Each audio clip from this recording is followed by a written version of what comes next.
Il est 12 heures, bienvenue dans Infocité, réalisation Kolotoumou Traoré, mise en onde de Malik Conseil, le sommaire. Infocité, le journal de l'info de proximité sur la 95.2. Présentation Mantia Traoré. Les prières surérogatoires appelées Nafila font partie des moments forts du Ramadan. Cette prière est généralement effectuée en groupe dans les mosquées ou dans la famille. L'importance de la prière Nafila assure dans Infocité. Hier, comme tous les mercredis, les agents de l'ERTM ont assisté à la 4e séance de la formation initiée par le directeur général de l'ERTM. Les concernés ont été outillés sur les techniques journalistiques avec le doyen du jour, Tiona Mathieu Koni. Le 20 mars est célébrée chaque année la Journée internationale du bonheur, une notion universelle qui nous concerne tous, mais qui peut être différente selon chacun. La définition du bonheur assure dans un instant. En sport, nous parlerons de basketball. Le Mali abritera du 23 mars au 1er avril le tournoi international de l'amitié des moins de 18 ans masculins et féminins. La commission d'organisation était face à la presse hier pour faire le point des préparatifs. Voilà pour le sommaire, assure les détails. Mesdames et messieurs, bonjour et bienvenue. Nous sommes le 21 mars et c'est la journée internationale des forêts. L'édition 2024 a pour thème « Forêt et innovation, de nouvelles solutions pour un monde meilleur ». Une thématique qui revêt d'une importance capitale en rappelant à chacun le rôle crucial des différents écosystèmes forestiers et la nécessité urgente de les protéger. À cette occasion, le ministre de l'Environnement, de l'Assainissement et du Développement durable a adressé un message à la population malienne. Mamadou Samake dit ceci: nous devons intensifier les actions portant sur les classements de nouvelles forêts, la rationalisation des prélèvements de bois, le contrôle des défrichements, la lutte contre les feux de brousse et l'érosion des sols, l'aménagement des aires protégées, l'agriculture et l'élevage résilient et durable. Je vous l'annonçais au sommaire, Nafila est une prière effectuée par les musulmans en plus des 5 prières quotidiennes obligatoires. Bien que ces prières ne soient pas obligatoires comme l'est le jeûne du mois de Ramadan pour les musulmans, elles comportent des bienfaits assurés, nous dit Koumba Boré dans ce reportage.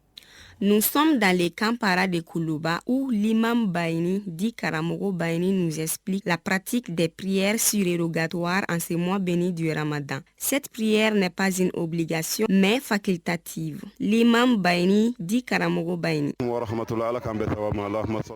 Le premier bénéfice des prières surérogatoires pendant le mois de Ramadan est d'abord la récompense du bon Dieu dans la vie et dans l'au-delà. Cela permet de pardonner nos péchés et nous guider dans la vie. Ce n'est pas une obligation, mais une volonté de soi-même. Si tu veux, tu peux faire juste l'Isha. Mais dans les cas contraires, si tu veux avoir des bénéfices, tu es obligé de le pratiquer avec les autres. C'est aussi un bon signe. Dieu peut purifier vos âmes et pardonner tous vos péchés grâce à une personne lorsque vous priez ensemble. Il est possible que le Tout-Puissant vous pardonne facilement. Ces prières peuvent aussi créer des liens de brassage. On doit les faire parce que notre prophète Mohamed, paix et salut sur lui, le faisait avec grâce et dignité. Sorona Diara, pratiquante de ces prières. Je suis venu prier à la mosquée parce que, en tant que musulmans, nous devons tous prier afin que Dieu nous protège et nous mette sur le droit chemin. C'est important. Ces prières surérogatoires sont une occasion de retrouvailles pour prier collectivement. C'est ce qui encourage aussi les autres à y participer. Bokar Kone, fidèle musulman. La prière surrogatoire est volontaire. Tu peux juste faire l'isha et tu n'as pas de péché. Mais il est important aussi de la pratiquer, que ce soit la prière ou tout bon acte que tu feras, pour le Tout-Puissant a des récompenses. Les prières surérogatoires sont non seulement bonnes pour la santé, car elles permettent de bien digérer les repas après la rupture, mais aussi elles renforcent les liens de brassage. Les pratiquants bénéficieront de la récompense du bon Dieu selon l'islam. Comme vous le savez, le carême chrétien aussi a commencé le mercredi 14 février dernier. Parti pour 40 jours d'adoration du Christ, à ce jour, nous sommes au 32e jour de carême où des fidèles chrétiens nous font part de leur marche vers Pâques. Reportage Suzanne Traoré.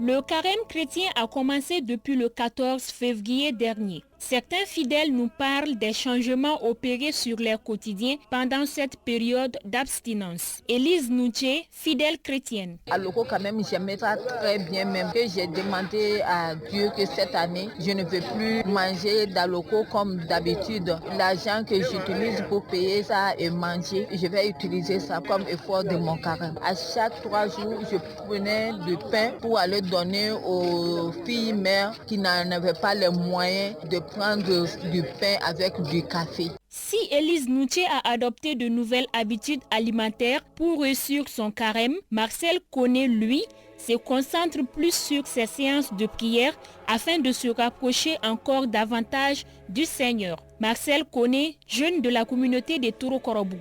J'augmente mes heures de prière. Je choisis aussi des moments spéciaux pour prier. Même étant au travail, ça ne m'empêche pas de prier. Plus arrivé à la maison, je fais un peu la lecture biblique. Et en plus, voir aussi l'aide que je peux apporter à ceux qui ont besoin de mon service. À la paroisse Sainte-Monique de Badalabougou, l'abbé Germain Lota Konaté nous explique que dans le christianisme, le carême chrétien repose sur 3 grands piliers qui servent de boussole pour chaque fidèle, dit-il. Les vertus que nous pouvons dénommer les 3 P, la prière, la pénitence et le partage.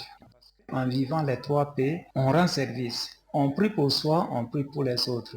On partage ce que l'on a. Alors donc j'invite les jeunes à vivre de ces vertus pour affronter la semaine sainte. Toujours d'après l'abbé, la semaine sainte qui commence le 24 mars avec le dimanche des rameaux est un moment privilégié des 40 jours du carême chrétien. Grâce à la Sani, choriste. Quand je jeûne, c'est pas comme les autres jours. Le jour où tu jeûnes, c'est différent quoi. Tu te sens légère, tu sens la présence de Dieu en toi. Élise Nouché, fidèle chrétienne. Pendant ce carême aussi, je me sens bien, je me sens à l'aise. Je jeûne jusqu'à midi. Après la prière de midi, je prends un peu de thé. Surtout les vendredis et les mardis, j'aime quand même faire toute la journée jusqu'au petit soir. Jusqu'au samedi saint, la veille de la Pâque, les fidèles chrétiens ont encore la chance de se rapprocher du Christ, d'avoir son pardon. À présent, le tour d'horizon de l'actualité internationale. La page internationale, c'est avec vous, Ibrahima Souli Traoré. Bonjour. Bonjour, Mantia. Nous commençons au Sénégal, élection dimanche prochain du président. Ce scrutin interviendra après une période de trouble sur le plan politique, après l'annonce à la fin de l'année de son report. Un report qui avait été voulu par le président Macky Sall, selon lui, pour permettre l'organisation d'une élection apaisée et crédible. Mais il a finalement été décliné par la Cour constitutionnelle qui a exigé la tenue du scrutin dans les délais prescrits par la Constitution. Au Burkina Faso, cette fois-ci, campagne anti-corruption dans la fonction publique. Lors du dernier conseil des ministres, le président de la transition, le capitaine Ibrahim Traoré, a signé un décret visant à encourager les citoyens burkinabés à dénoncer des faits de corruption dans les administrations publiques. En 2021, le réseau national de lutte contre la corruption a publié une enquête dans laquelle 85% des sondés avaient été témoins ou avaient fait l'objet de corruption dans le pays. Au même moment, l'enquête soulignait que seuls 3,5% d'entre eux avaient pris l'initiative de déposer plainte ou de dénoncer ces faits de corruption dans les services publics. En Guinée-Conakry, cette fois-ci, massacre du 28 septembre, le tribunal repousse une éventuelle requalification en crime contre l'humanité. Le tribunal a décidé hier de remettre au moment du jugement une éventuelle requalification des faits en crime contre l'humanité. Une requalification réclamée par le parquet et qui sera retenue ou non au moment du jugement, a annoncé le président du tribunal. Un tribunal chargé de juger le massacre de plus de 150 civils par les forces de sécurité en 2009 lors d'un meeting de l'opposition a préféré ne pas trancher sur la question de la requalification des faits en crime contre l'humanité. Le procès doit reprendre le 25 mars avec le début des confrontations. Guerre au Soudan pour terminer, Ibrahima, l'armée prend peu à peu le dessus, le pays au bord de l'abîme humanitaire. Depuis le début de la semaine, des frappes aériennes pilonnent les positions des FSR au Darfour Nord, comme la ville d'Al-Fasher, visée à plusieurs reprises. Près de 18 millions de Soudanais font face à une insécurité alimentaire grave, 10 millions de plus qu'à la même période l'an dernier, et 730 000 enfants souffrent de malnutrition aiguë. Le Conseil de sécurité a appelé début mars à un cessez-le-feu immédiat pendant le Ramadan et à un accès sans entrave à l'aide humanitaire. Les États-Unis ont annoncé dans la foulée une nouvelle aide humanitaire de 47 millions de dollars. Selon la diplomate américaine Julieta Waltz, ces fonds iront à des pays voisins du Soudan, dont le Tchad et le Soudan du Sud, afin de les aider à recueillir les réfugiés soudanais. Mantia Traoré. Merci beaucoup Ibrahima Sori Traoré pour toutes ces informations. Je vous l'annonçais dans le sommaire. La série de formation des agents de l'ERTM se poursuit. Hier, c'est l'éminent journaliste Tiona Mathieu Koné qui a procédé à un partage d'expérience avec les agents de l'ERTM. Les échanges ont porté sur la structuration d'un papier, l'angle de traitement des reportages et les techniques de prise de notes. Reportage Samba Sanogo. Renforcement de connaissances et maîtrise de l'outil de travail journalistique. Les agents de l'Office de radio-télévision nationale du Mali à l'école du douanier Tiona Mathieu Koné. C'était dans le cadre d'une formation initiée par l'Office. L'exercice du jour portait sur la prise de notes sur les lieux de reportage, entre autres. Tiona Mathieu Koné, formateur. C'est d'autant plus facile qu'on a la même culture professionnelle. C'est-à-dire que je ne veux pas dire c'est quoi un chapeau, c'est quoi une attaque, c'est quoi une chute. Donc dès que cela est acquis, maintenant tout est une question de sensation et d'expérience personnelle. J'ai partagé mon petit parcours avec eux en matière de recherche, de collecte et de traitement de l'information, surtout pour l'intérêt des auditeurs qui sont dans l'intérêt donc du Mali, puisqu'il s'agit de la chaîne publique, où moi-même j'ai débuté ici dans les années 80. Je peux dire que si je m'en tiens à leur applaudissement, l'échange a été fructueux. Saïdou I. Kouriba, participant. À travers ces explications, on a quand même appris pas mal de choses, surtout l'angle de traitement. Donc à travers cette formation, on a appris comment donner une information claire, précise et concise. Le douanier Tiona Mathieu Koné est un ancien de la boîte. Derrière lui, plus de 30 ans de journalisme au service du Mali. Venir former la future génération de journalistes de l'ORTM est un honneur, dit-il.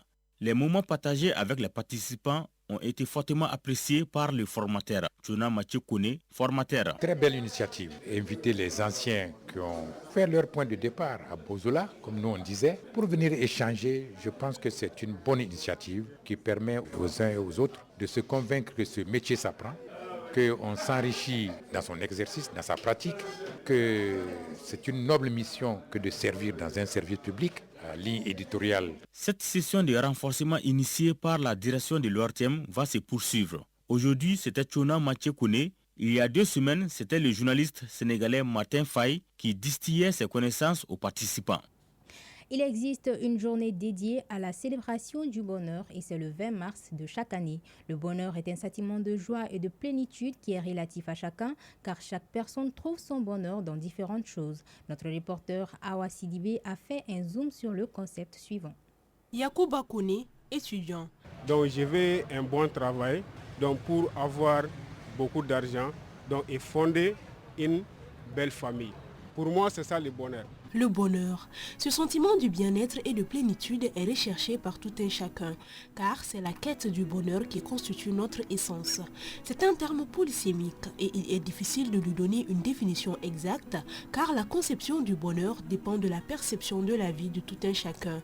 La définition la plus simple qu'on puisse lui donner est Baye Jakite, sociologue. Ça s'articule autour de l'état de satisfaction, de plénitude, de joie, le plaisir. Issoufou Magasuba, professeur de lettres. Pour moi, le bonheur c'est simple de faire ce que je veux et de trouver un certain plaisir, d'être avec ta famille, s'entendre avec les gens. Vraiment la communication passe. Moi je pense que ça c'est le premier bonheur. Si certains trouvent leur bonheur dans le matériel, d'autres soutiennent que l'argent ne fait pas le bonheur. Issoufou Magasuba, professeur de lettres. Avec l'argent tu peux faire beaucoup de choses. Mais la satisfaction de l'âme, un certain état très élevé où tu es vraiment très content, je peux considérer ça comme étant le bonheur, mais que n'est pas procuré directement par l'argent. Baye Jakite, sociologue. Aujourd'hui, le bonheur est mesuré par rapport à la possession de certains biens matériels, les véhicules, le téléphone, autre chose, l'électricité. Pour cet homme religieux, le bonheur se trouve dans la relation qu'entretient l'homme avec Dieu. Pierre Dakou, pasteur. La Bible va jusqu'à dire que Dieu a créé l'homme à son image et selon sa ressemblance. Maintenant, tant que l'homme vit en bonne relation avec Dieu, il est dans le bonheur. Donc Dieu nous a créés en tant qu'être de famille. Il a créé l'homme et la femme. Et la Bible enseigne dans Proverbe 18, verset 26, que celui qui trouve une épouse a trouvé le bonheur. Selon Voltaire, le bonheur est souvent la seule chose que l'on puisse donner sans l'avoir, et c'est en le donnant qu'on l'acquiert. Une pensée approuvée par nos intervenants, Mamadou Konaté, imam. Le bonheur réside dans le cœur. On peut être heureux même sans avoir beaucoup d'argent. Le simple geste de saluer quelqu'un en passant peut procurer du bonheur à la personne. En retour, elle sera reconnaissante envers toi et te respectera énormément. Baye Diakité, sociologue. Il y a un adage bambara qui dit Mokokelenga soro te soroi. Ça veut dire que peut-être la richesse ou le bonheur d'une seule personne n'est pas le bonheur. Le bonheur, c'est lorsque on partage ça, lorsqu'on transmet ça. Alors, en cette journée du 20 mars dédiée à la célébration du bonheur, sachons distribuer le bonheur autour de nous pour qu'en retour, nous puissions en recevoir.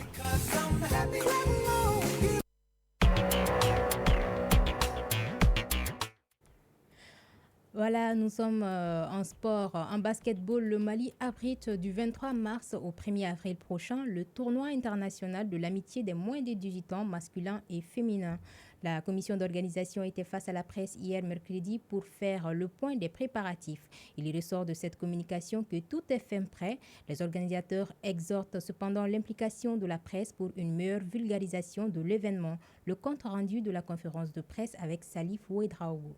Ce tournoi de basketball U18 masculin et féminin, dénommé Tournoi international de l'amitié, que va abriter notre pays, regroupera du 23 mars au 1er avril prochain 5 pays. Il s'agit de la Côte d'Ivoire, de la Guinée-Conakry, du Sénégal, de la Tunisie et du Mali. À quelques jours du démarrage de l'événement, les organisateurs ont tenu à rassurer le public sportif que toutes les dispositions sont prises pour réussir l'organisation de ce tournoi. Amadou Diarra Yalkoy, président de la commission de l'organisation du tournoi international de l'amitié. L'organisation de ce tournoi à Bamako permettra de renforcer l'image du Mali sur le plan international et de raffermir les liens d'amitié et de coopération avec ces pays dans le domaine des sports, sur le plan social, sur le plan culturel. Le tournoi vise principalement à offrir un cadre de préparation aux sélections nationales en vue des échéances futures afin que le Mali soit sur les premiers rangs lors des différentes compétitions internationales qui pointent à l'horizon. En plus de l'organisation, la communication est un autre défi à relever. C'est pourquoi un accent particulier a été mis sur le rôle de la presse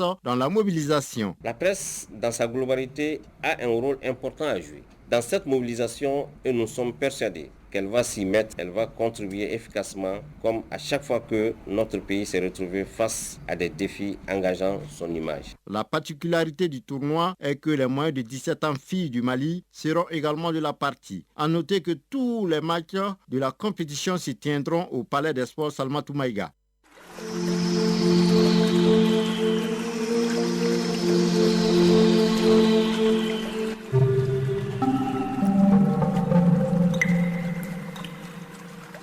La couleur du temps avant de boucler cette édition. À 12h passées de 19 minutes, le thermomètre affiche sur Bamako et environ 38 degrés Celsius.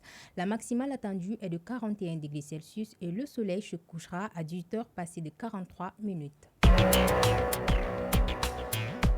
Ainsi prend fin cette édition qui vous a été présentée par Mancha Traoré, réalisation Kouroutoumou Traoré, mise en onde Malik Conseil, mise en ligne Marcel Tessougué, coordination Salimata Dao, Aminata Kone. Merci de votre aimable attention. Nous vous souhaitons de passer un excellent moment en compagnie de nos programmes. La chaîne 2.